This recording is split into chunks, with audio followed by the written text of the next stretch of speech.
আজ মার্কেটে আমরা কিন্তু খুব ভালো র্যালি দেখেছি। নিফটি 143 পয়েন্ট পজিটিভে, সেন্সেক্স 461 পয়েন্ট এবং ব্যাংক নিফটি 161 পয়েন্ট পজিটিভে ক্লোজ দিয়েছে। এছাড়াও আমরা যদি মিড ক্যাপ এবং স্মল ক্যাপ ইন্ডেক্সের দিকে ফোকাস করি, সেখানেও কিন্তু ভালো বাই এসেছে। মিড ক্যাপ ইন্ডেক্সে 379 পয়েন্ট এবং স্মল ক্যাপ ইন্ডেক্সে 64 পয়েন্ট পজিটিভে ক্লোজ দিয়েছে। মার্কেটে আজকে এতটা ভালো র্যালি কেন এসেছে সেটা নিয়ে ডিসকাস করব। এরই সাথে সাথে আগামীকাল নিফটি ব্যাংক নিফটি কিরকম ট্রেড করবে সেটা নিয়ে আলোচনা করব।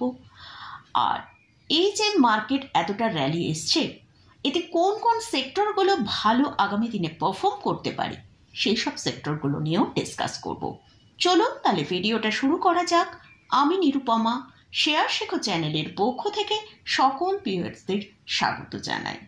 আর চ্যানেলে যারা ফার্স্ট টাইম ভিজিট করছেন, অবশ্যই চ্যানেলটি সাবস্ক্রাইব করে নেবেন আর পাশে থাকা বেল আইকনটা প্রেস করে রাখবেন। আমি ভিডিও আপলোড করার সাথে সাথে আপনাদের কাছে ভিডিওটা পৌঁছে যাবে।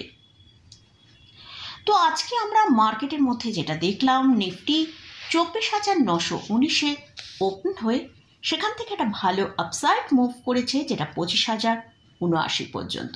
গতকালের ভিডিওতেই আপনাদের সাথে শেয়ার করেছিলাম যে নিফটি যদি 24,930-40-এর ওপর ট্রেড করতে থাকে, তাহলে কিন্তু নিফটির মধ্যে একটা ভালো আপসাইড মুভ আসতে পারে। তো সেরকমই আজকে দেখলাম, নিফটি যেটা হাই তৈরি করলো 25,079 পর্যন্ত আপসাইড দেখিয়ে সেখান থেকে একটা প্রফিট বুকিং আসে। নিফটি নিচের দিকে 24,900, এখানে একটা স্ট্রং সাপোর্ট রয়েছে, সেই সাপোর্টটাকে মেনটেন করেই ক্লোজিং টাইমে ক্লোজ দিয়েছে 24,996-তে ক্লোজিং দিয়েছে। তো আজকে মার্কেটের মধ্যে এতটা র্যালি কেন এলো সেটা নিয়ে এবারে ডিসকাস করব। তো গতকালের ভিডিওতে আপনাদের সাথে শেয়ার করেছিলাম, ইউএস প্রেসিডেন্ট ডোনাল্ড ট্রাম্প তিনি ইউরোপ ইউনিয়নের গুডসের ওপর 50% ট্যারিফ চার্জ করেছেন। তো সেটা 1 জুন থেকে চার্জ হওয়ার কথা ছিল, কিন্তু গতকাল তিনি অন্য একটা নিউজে জানিয়েছেন যে সেটা পিছিয়ে দেওয়া হচ্ছে। ডেটটা জুলাই 9 থেকে এই ট্যারিফ যে 50% ইউরোপ ইউনিয়ন গুডসের উপর আরোপ করা হবে, সেটা 9 জুলাই থেকে চালু হবে। তো এই যে ট্যারিফটা ডিলে করা হলো, এরই পরিপ্রেক্ষিতে কিন্তু আমরা আজকে আমাদের ইন্ডিয়ান মার্কেটে একটা ভালো র্যালি দেখেছি এবং অল ওভার গ্লোবাল মার্কেটের মধ্যে কিন্তু একটা ভালো আপসাইড মুভ আমরা দেখতে পাচ্ছি। নেক্সট যে কারণটা সেটা হচ্ছে, আরবিআই অ্যানাউন্স করেছে 2.69 ট্রিলিয়ন রুপিস তারা এটা রেকর্ড ডিভিডেন্ড, এই রেকর্ড ডিভিডেন্ড তারা ট্রান্সফার করছে ইন্ডিয়ান গভর্নমেন্টের কাছে।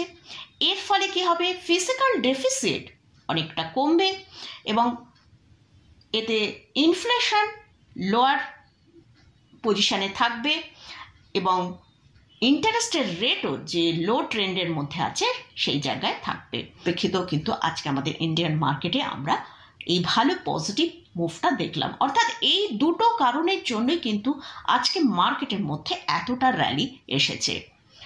তো আগামীকাল নিফটি ব্যাংক নিফটি কিরকম ট্রেড করবে, তার আগে আমরা একবার গ্লোবাল মার্কেটের দিকে ফোকাস করব।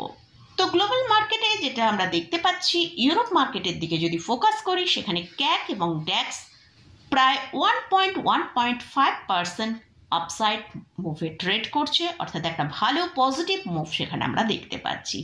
এছাড়াও যদি আমরা ইউএস মার্কেটের দিকে ফোকাস করি, সেখানে ডাউন জোনের ফিউচার 446 পয়েন্ট পজিটিভে এবং ন্যাসড্যাকের ফিউচার 250 পয়েন্ট পজিটিভে ট্রেড করছে। তো এই যে ট্রাম্পের যে ট্যারিফ ডিলে করেছে, সেটা কিন্তু একটা পজিটিভ ইম্প্যাক্ট আমরা পুরো গ্লোবাল মার্কেটের মধ্যে দেখতে পাচ্ছি। তো আগামীকাল নিফটি ব্যাংক নিফটি কিরকম ট্রেড করবে, যদি নিফটি 25,100-র ওপর ট্রেড করে সাস্টেন করে, তাহলে নিফটি ওপরের দিকে 25,200 থেকে 25,250 পর্যন্ত একটা ভালো আপসাইড দেখাতে পারে। আর নিফটির জন্য এখন যেটা স্ট্রং সাপোর্ট, সেটা হচ্ছে 24,850 থেকে 24,900। এই জায়গাটায় কিন্তু একটা স্ট্রং সাপোর্ট আছে। যদি কোনো কারণে নিফটি এই সাপোর্ট এরিয়ার কাছে আসে, সেটা কিন্তু একটা ভালো বাই অপরচুনিটি হতে পারে। এটা নিফটি নিয়ে আলোচনা করলাম। এবারে আসছি ব্যাংক নিফটি। ব্যাংক নিফটি আজকে হাই তৈরি করেছিল 55,875। আমরা ক্লোজিং টাইমে ক্লোজ পেয়েছি 55,559 ক্লোজিং পেয়েছি। তো যদি আগামীকাল ব্যাংক নিফটি 55,700 থেকে 55,800 ওপরে ট্রেড করে সাস্টেন করতে পারে, তাহলে ব্যাংক নিফটি ওপরের দিকে 55,950 থেকে 56,075 পর্যন্ত একটা আপসাইড দেখাতে পারে।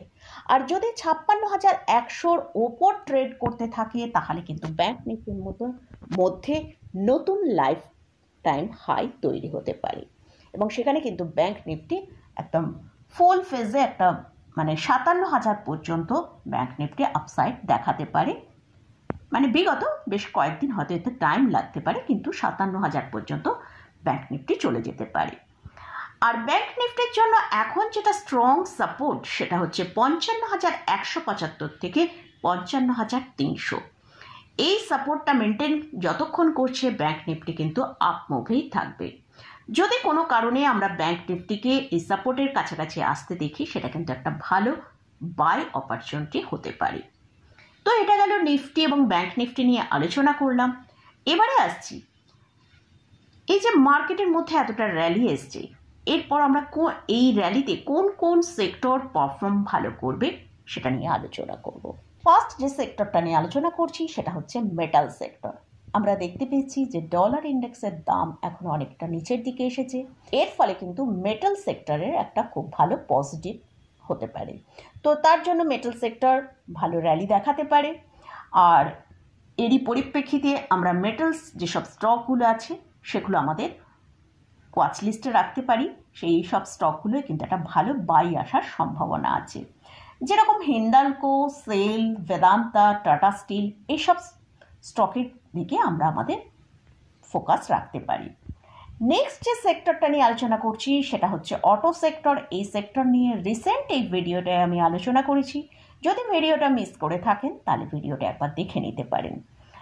তো মনসুন সিজন আমরা অলরেডি দেখেছি এসে গেছে, সময়ের অনেকটা আগেই কিন্তু এবারে মনসুন সিজন শুরু হয়েছে, এবং আশা করা হচ্ছে যে এবারে মনসুনে ভালো বৃষ্টি হতে পারে।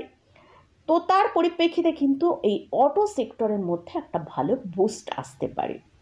তো তাই আমরা কিন্তু অটো সেক্টরের স্টকের মধ্যেও ভালো বাই আগামী দিনে দেখতে পারি। তো এর জন্য আমরা বিভিন্ন অটোস যেসব কোম্পানিগুলো আছে, tata motor, hero motor, Ayesha motor, তারপর M&M, এইসব স্টকগুলোকে আমাদের ওয়াচ লিস্টে রাখতে পারি। থার্ড যে সেক্টর নিয়ে আলোচনা করব, তার আগে বলি যে আমি আগেই বললাম যে RBI একটা বড় ডিভিডেন্ড ইন্ডিয়ান গভর্নমেন্টের কাছে ট্রান্সফার করছে। এতে ফিজিক্যাল ডেফিসিট কমবে, এবং এর পরিপ্রেক্ষিতে হয়তো বিভিন্ন জায়গায় ভালো ইনভেস্ট করা হবে, যেমন ডিফেন্স সেক্টরে। তাই PSU স্টকের দিকে কিন্তু আমাদের ভালো ফোকাস রাখা যেতে পারে। এছাড়াও ক্যাপিটাল গুডস সেক্টরের মধ্যেও কিন্তু ভালো বাই আসতে পারে। তো PSUর মধ্যে আমরা PFC, REC, IRFC এইসব স্টকগুলোকে আমাদের ওয়াচ লিস্টে রাখতে পারি। আর ক্যাপিটাল গুডস সেক্টরের মধ্যে BHEL, Bharat electronics, Bharat dynamics, এইসব স্টকগুলোকেও আমাদের ওয়াচ লিস্টে রাখতে পারি। বিভিন্ন সেক্টর নিয়ে আলোচনা করার পরিপ্রেক্ষিতেই এই সব বিভিন্ন স্টক নিয়ে আলোচনা করলাম।